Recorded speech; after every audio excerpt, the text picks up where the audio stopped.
Okay, once you have all the chains loaded on your frame, then you can add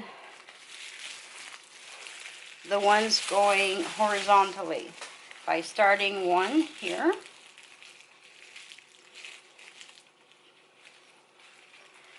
And then you must remember, very important, to go like Angela shows, to thread the needle. Also probably good to separate these before you start, just so that you have it's easier to find these ones, the vertical chains, the parts that go together. Sometimes they end up crisscrossing like you see here.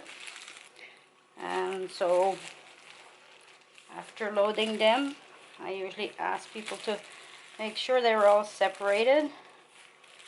It's easier to keep track of which ones you're working with. Okay, that's pretty good. So, she calls this threading the needle. So the very first one you should do also. I hope you can see this. So I go in the hole of the loop for each one, or else when you're done and you take your loom off the frame, your mat off the frame, it'll all fall apart. So you're securing your work by going through each loop of each chain, like that. Okay. After that, once you've reached the other end, you can start weaving. Now, if you want, you can do between each one of these, or like she shows, like Angela shows on her video, you can put two together. So you can go between, make two of these chains as one, and then you loop, weave in and out just like you weave anything else.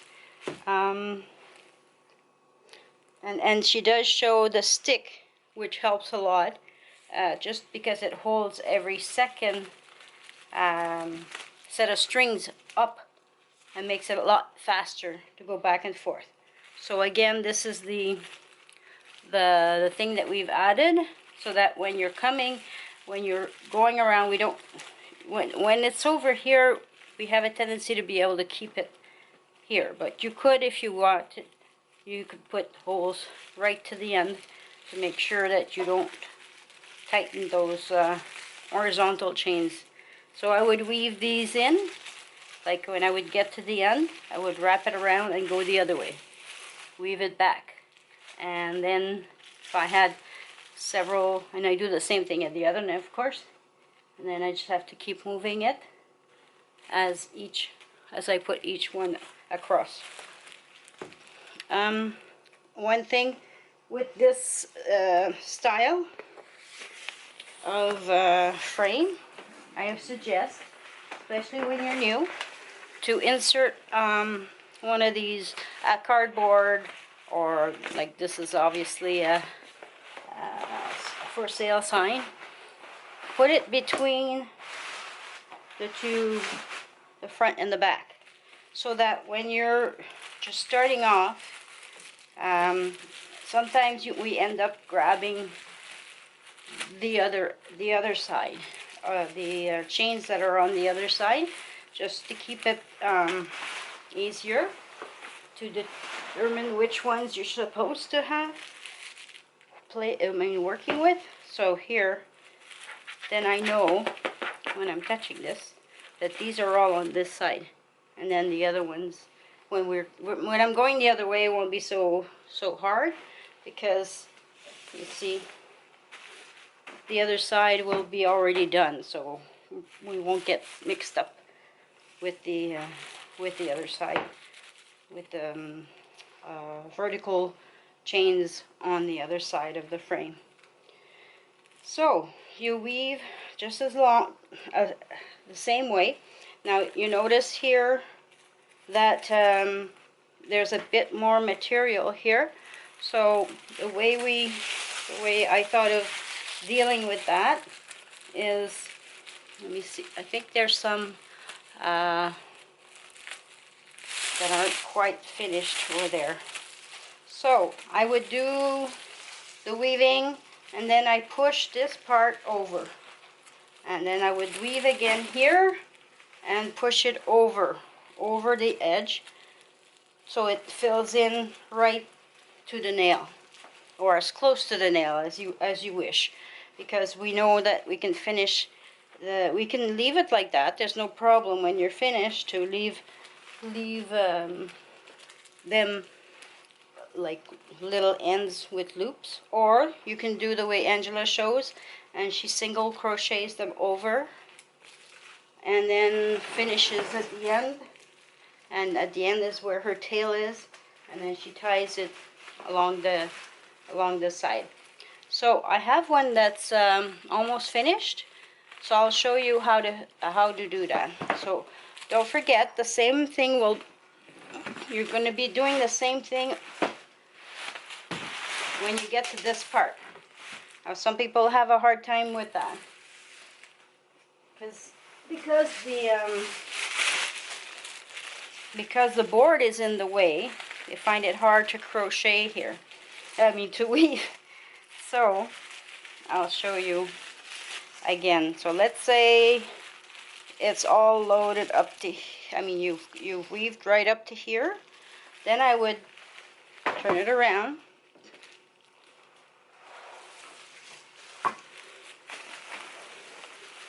And with this piece, where I finished,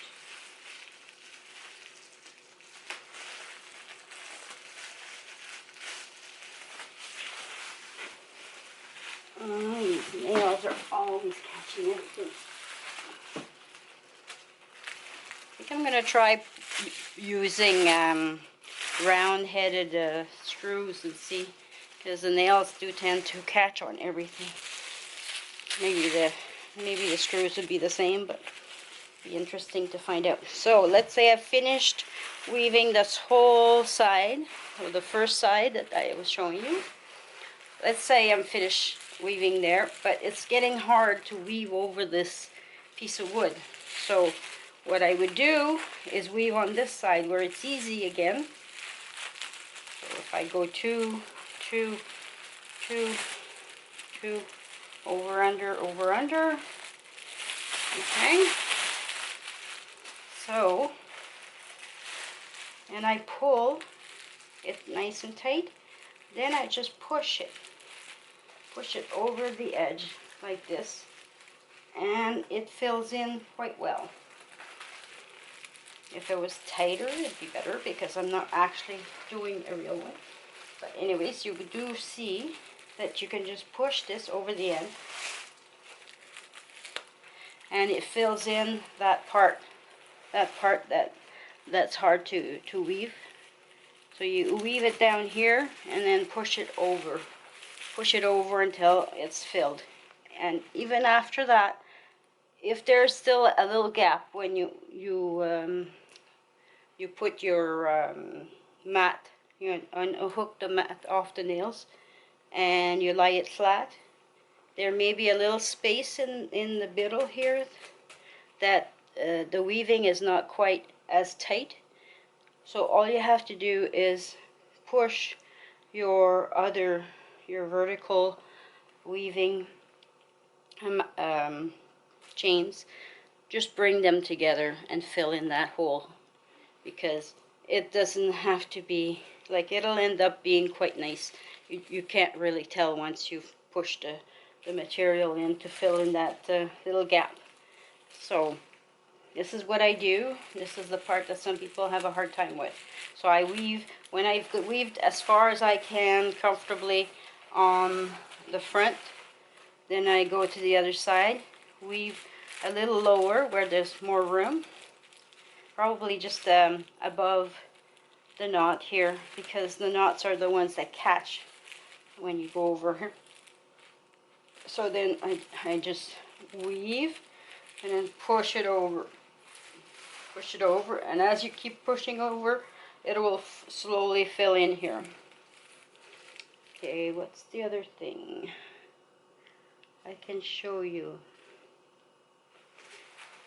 Okay, I'm gonna go get the other mat that's almost that's just, I just need to take it off the frame so I can show you the best way to do that, or the best way we figured out how to do it, and I can show you the finish also.